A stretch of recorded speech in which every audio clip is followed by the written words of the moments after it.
피디님 반대로 생각해보세요. 누가 공터에서 칼 휘두르고 있다고 생각해보세요. 검도장이 휘둘러도 검도장 반장님 그 사람을 가만두지 않을 겁니다. 그냥 관상용으로 했으면 집에다가만 두십시오.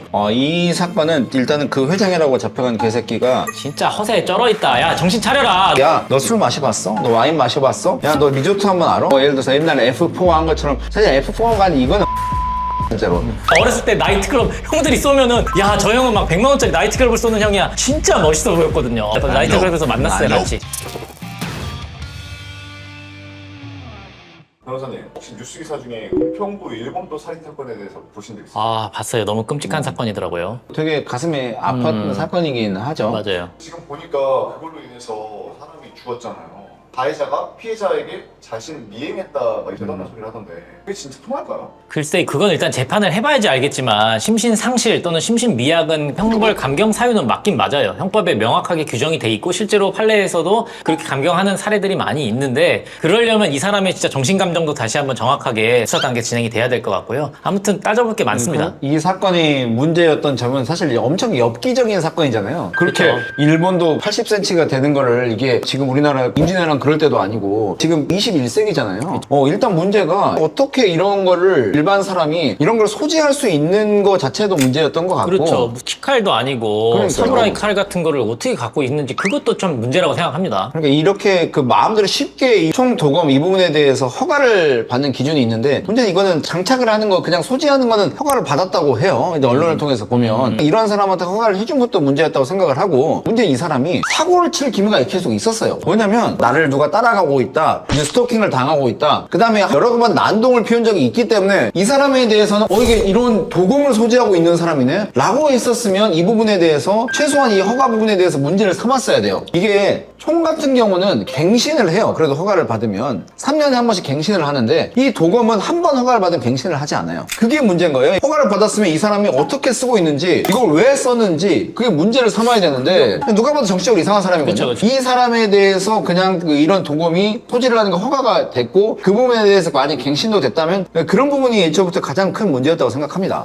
근데 보니까 이번에 최근에 또 뉴스 하나 나온 게 평택에서도 일본으로 휘두른 30대가 체포됐다고 해요. 근데 사람이 아무도 없고 공터에서 혼자서 휘두르는 것도 위협이 되는 건가요? 피디님 반대로 생각해보세요. 누가 공터에서 칼 휘두르고 있다고 생각해보세요. 그 무서워요 안 무서워요? 심지어 만약에 내가 사는 주거 공간이랑 가까운 데서 그런 일이 있다라고 하면 나는 그 동네에 못 살 것 같아요. 무서워서. 그렇죠. 그거는 현행범 체포하고 바로 처벌까지 해야 된다 생각합니다. 그 사람은 혼자 있는 체육관 같은 데 가가지고 그 뭐 검도장 가서 휘두르고 있던지 검도장이 휘둘러도 검도장 반장님 그 사람을 가만두지 않을 겁니다. 그러니까 그런 거 하지 마시고요. 그냥 관상용으로 했으면 집에다가만 두십시오. 그걸 들고 나오지 마시고. 이거는 사람 자체가 문제잖아요. 근데 그렇잖아요. 사람은 쉽게 안 바뀌잖아요. 그 정신적으로 그 만약에 이 사람이 뭐 어떤 사람인지 모르겠지만 이 사람 같은 사람한테는 뭐라도 쥐어주면 안 될 사람이에요. 근데 제일 중요한 부분은 이거에 대해서 저희가 이번 돌아봐야 될 점은 이런 사람도 문제지만 이렇게 쉽게 총기나 도검 같은 경우를 소지하는 것 자체가 허가되는 기준을 엄격하게 강화를 해야 된다는 부분이 이번에 큰 시사점인 것 같아요. 맞아요. 그리고 그 사람 구속영장 실질심사 때 인터뷰한 걸 보니까 뭐 피해자한테 어떤 마음 드시나요? 그때 아무런 미안한 마음 없다. 사이코패스 검사도 해야 된다고 생각하고요. 도검을 소지하게 해준 것 자체도 국가도 뭐 어느 정도 책임이 있다라고 생각을 합니다. 그러면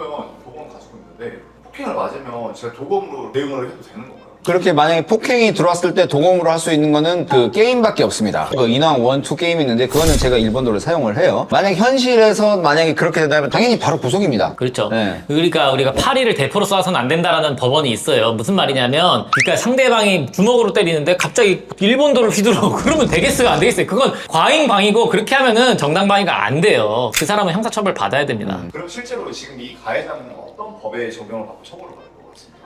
일단 뭐 총포 도검에 관한 소지에 관한 법률 그것도 적용이 될 것 같고 그 다음에 사람을 죽였기 때문에 살인죄로 처벌이 되겠죠. 살인이죠. 이분에 대해서 이게 살인에 대해서 고의도 그냥 우발적인 게 아니라 예전부터 준비를 했던 것으로 보여요. 그래서 계획에 의한 살인이 될 가능성이 있기 때문에 그 형량은 꽤 아주 높을 것으로 예상은 됩니다. 그리고 이 사건이 정말 끔찍한 게 아이들도 이 장면을 다 목격했다는 거예요. 얼마나 끔찍하면 그 바로 앞에 있었던 경비원은 트라우마로 이제 출근도 못 한다고 하더라고요. 그러니까 얼마나 이 사람은 정신적 고통이라든 이런 거에 대한 대한 배상도 당연히 해야 됩니다. 그러니까 이게 뭐 어쨌든 피해자분이 3살, 4살 아들을 둔 아버지잖아요. 그렇게 인생을 한순간에 빼앗아 버린 정말 그 개새끼죠. 솔직히 욕이라는 건 이런 사람한테 쓰는 거라고 생각을 합니다. 그런 사람을 통제할 수 있도록 이번에 여러 가지 제도적인 기반이 갖춰져야 될 것 같다는 생각을 합니다. 그리고 실제로 이 사건뿐만 아니라 법원에 재판을 가면 수사 단계에서는 심신미약 주장 굉장히 피고인이나 피의자들이 많이 하는데 그런 것들이 잘 받아들여지지 않는 경우도 굉장히 많아요. 그건 오히려 내가 저지른 범죄를 면피하기 위한 변명일 가능성이 상당히 높은 거거든요. 그렇기 때문에 이 사건은 더더욱이나 사람의 생명을 침해하는 가장 중요한 결과가 발생했기 때문에 더 엄격하게 신중하게 적용을 하시기를 간절히 바랍니다. 변호사님, 두 번째 사건인데요. 최근에 스카이 명문대생 동아리 마약 사건 들어보셨나요? 들어봤습니다. 네. 들어봤습니다. 명문대 출신으로서 이 사건에 대해서 좀 어떻게 생각하세요?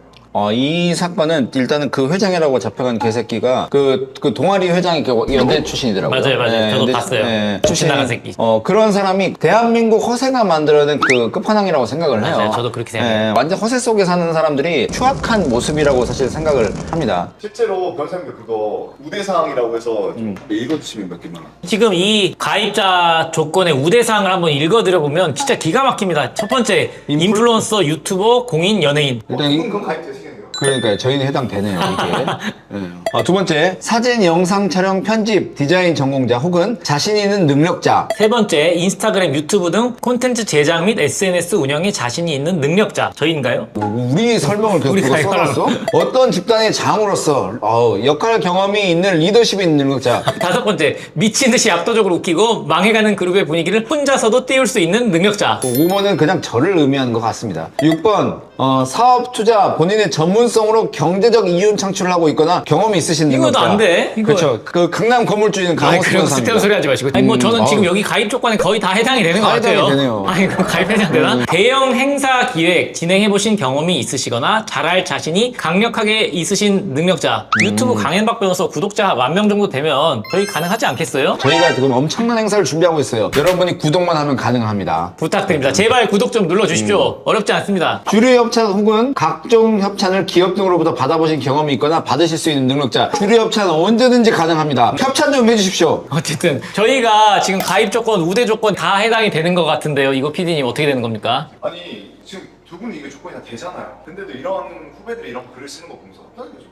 진짜 허세에 쩔어있다. 야, 정신 차려라. 너 연대생 너 뭐 하는 거냐. 이게 정말 이게 문제였던 게 누가 봐도 허세잖아요. 그냥 우리 존나 잘 나가거든. 약간 그거잖아요. 사실 이게 지금 20대들이 명문대를 뭐 들어왔다고 하더라도 뭘 모른단 말이에요. 운전하기만 해도 뭐지 나 겁나 잘 나가나? 지금 뭔가 아직은 사회에 대해서 면역력이 없을 때니까 그럴 때 이용해서 이때 선배라고 하는 사람들이 야 너 술 마셔봤어? 너 와인 마셔봤어? 야 너 리조트 한번 알아? 그다음 여기는 변호사도 막 무료로 대준다고 그런 식으로 홍보를 했다고 하더라고요. 그러니까 이거 가입하는 것 자체가 그 학생들한테는 엄청난 그 권위를 부여하는 그런 것처럼 돼버린 거고 그 안에서 그 윤리의식이 낮아진 거야. 나랑 똑같은 서울대 출신, 뭐 연대 출신, 고대 출신 이 똑똑한 아이들이 똑같은 행동을 하고 있어. 아 그럼 이거 되는구나. 이렇게 잘못된 생각을 가져가지고 지금 사단이 벌어진 거죠. 사람들이 막 부러워하는 거죠. 예를 들어서 어디 동아리 들어가면 야 너 저기 동아리 얘는 가입했대. 뭐 들어갔대. 그렇게 되면 내가 남들과 다르네? 나 겁나 잘 나가네. 그러면서 더 그 사람을 선망하게 되죠. 옛날에 그 재벌집 막내 아들이라는 드라마도 나오잖아요. 그 3세들끼리 그 모임에 가입이 되냐 안 되냐가 또 거기를 뭐 약간 부여를 하잖아요. 그런 것처럼 이 동아리 모임도 그렇게 악용될 가능성이 상당히 있는 거죠. 예를 들어서 옛날에 F4 한 것처럼 사실 F4가 아닌 이거는 fucking 4입니다 진짜로.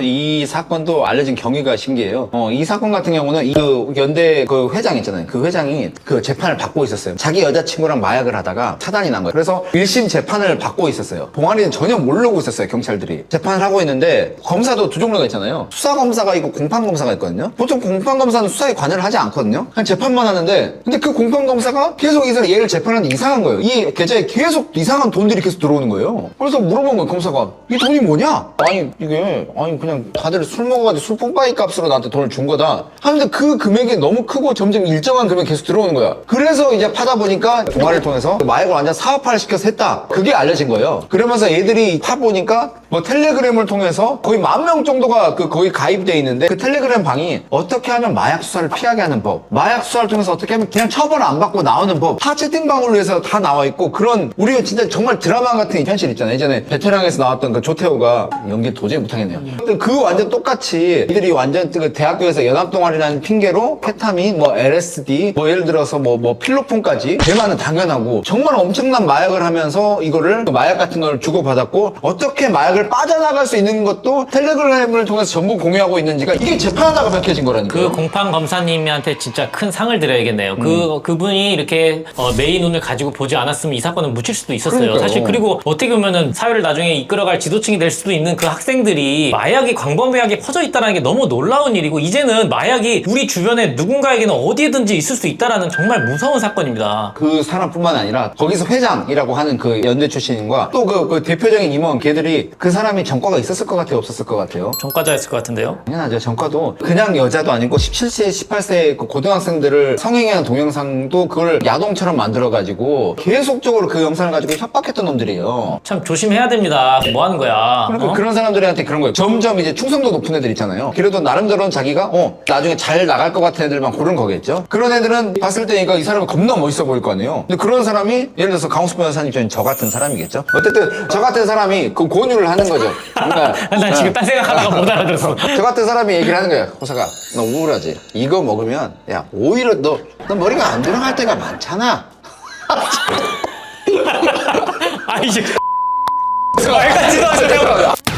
아니 너 우울하잖아. 그러면 이거 먹으면 야 한방 해결되게 형도 예전에 이거 먹으니까 바로바로 형 최근에 이거 사업된 거 알지? 그 LSD라고 이게 약간 그런 식으로 사람들 얘기를 하니까 그게 마약이 중독이 되는 거죠. 많이 해보신 거 되게 자연스럽네. 아니. 이렇게 가스라이팅을 해가지고 저를 그냥 한 20년간 지금 세뇌시켜가지고 이러고 있는 거 아니에요? 옛날부터 아주 못된 버릇이 계속 지금까지 나오고 있구만. 대학생 때는 진짜 5살, 10살 정도 많은 사람이 돈이 많고 막 뭐 잘 살아 보이고 뭔가 있어 보인다 하면은 그 사람이 정말 대단한 사람으로 착각하거든요. 그러니까요. 저희도 그랬잖아. 어렸을 때 나이트클럽 형들이 쏘면은 야, 저 형은 막 100만 원짜리 나이트클럽을 쏘는 형이야. 진짜 멋있어 보였거든요. 나이트클럽에서 만났어요, 같이. 저는 간 적이 없습니다. 아니 근데 대한민국이 한때 마약 청정국이었잖아요. 그래서 마약 청정국이 아닌가요? 네, 마약 청정국은 이제 아니에요. 아니야. 그냥 완전히 이제는 마약을 너무나 쉽게 구할 수가 있게 된 것 같아요. 오히려 그 다음에 또 이게 너무 좀 열받는 포인트는 최근에 녹취팔도 나왔어요. 거기 수사받는 사람들이 통화 보고 있는 건데 야 거기 이거 팀전이야. 다들 닥치고 있어야 돼. 우리만 다 같이 조심하면 기소유예로 빠져나와 라고 얘기했거든요. 어떻게 됐어요? 이번에 수사했던 12명 중에서 무려 8명이 기소유예가 됐어요. 그러니까 마약을 투약했던 그 대학생들이 대체로 다 기소유예로 빠져나갔다라는 거고 뭔가 나쁜 짓 조태호보다 더한 놈이 나왔네요 진짜. 그러니까요. 이렇게 마약을 하게 되면 대한민국에서 처벌을 어떻게 받는 거예요? 마약류 관련돼서 이제 그 처벌은 법 형량은 높아요. 사실 원칙적으로 3년 이상 그렇게 나오긴 해야 되는데 문제는 이 처벌 기준이 그 법에 써 있는 거랑 처벌이 되는 거랑 또 다른 문제잖아요. 근데 처벌 수준은 생각보다 엄청 약합니다. 그래서 양형 네. 기준이 점점 강화되고 있기는 한 추세고요. 또 이제 마약으로 구속된 사람들끼리 구치소 안에서 자기들끼리 또 내부 정보를 공유해가지고 또 네트워크를 형성하고 이런 것들이 계속 병폐처럼 이렇게 퍼져나가는 게 굉장히 큰 문제다라고 생각을 합니다. 왜 마약류에 대해서 처벌 기준이 그렇게 낮냐라고 하면 유혹에 흔들리긴 되기 쉬운데 빠져나가기 되게 어렵잖아요. 근데 이제 국가가 처음부터 처벌을 너무 세게 해버리면 얘가 아예 그냥 돌아오지 못해버린다. 그러니까 일단은 처음에는 기회를 주려고 했던 측면이 예전에는 있었던 것 같습니다. 그래요. 어쨌든 마약을 한 사람도 국가가 품어야 될 대한민국 국민이 맞고 그 사람을 교화시키고 치료도 시키고 해서 다시 사회에 복귀시키는 게 국가가 할 일이잖아요. 그런 점에서 반드시 처벌받는 응사가 아니고 이런 것들이 더 퍼져나가지 않도록 경각심을 더 불러일으키는 그런 사회적인 제도가 좀 필요한 것 같습니다. 앞으로 이런 사건은 계속 일어나겠죠. 계속 일어나겠죠. 엄청. 저희 같은 법조인이 되려고 하는 사람이 그런 데서 동아리 가입해가지고 마약을 하고 있다라는 거, 집단 성관계를 하고 있다는 거 정말 상상이 안 되고요. 이런 일이 두 번 다시는 없도록 더 철저하게 처벌하고 원인자를 색출하고 반성하게 해야 됩니다. 그리고 명문대생들이 공부를 잘해서 좋은 대학을 간 거지 반드시 그 사람들이 사회 경험과 사리 분별력과 도덕성과 윤리성이 더 높다라고 볼 수 없다라고 생각을 합니다. 그래서 저희들도 변호사 생활 14년간을 하면서 더 많은 지식과 경험과 간접 경험을 통해서 이렇게 완성돼 가는 거지 오히려 명문 명문대생일수록 이런 거에 취약할 수도 있다라고 생각을 합니다. 그래서 이 사건을 명문대생이라는 프레임은 버려버리고 사회의 이제 젊은이들한테 더 나은 제도와 이런 것들을 정비하는 계기로 삼았으면 좋겠습니다. 좋은 대학을 간다는 것은 그래도 이제 좋은 선생님 혹은 이제 좋은 친구들이 있으면 그걸 통해서 더 발전할 가능성도 많겠지만 오히려 그 허세 때문에 발전하지 못하고 퇴보하고 인간이 망할 확률도 많아요. 강호석 변호사 보세요. 얼마나 행복해 보이세요. 내가 이 말 하려고 했는데 먼저 해버리겠네. 아, 좋은 유튜브를 아는 것도 너무 중요합니다. 보세요. 여러분 인생은 강행박을 알기 전과 후로 나눌 겁니다. 저희가 장담합니다. 그러니까 구독 한 번만 눌러주십시오. 뭐 어렵습니까? 손가락 꾹!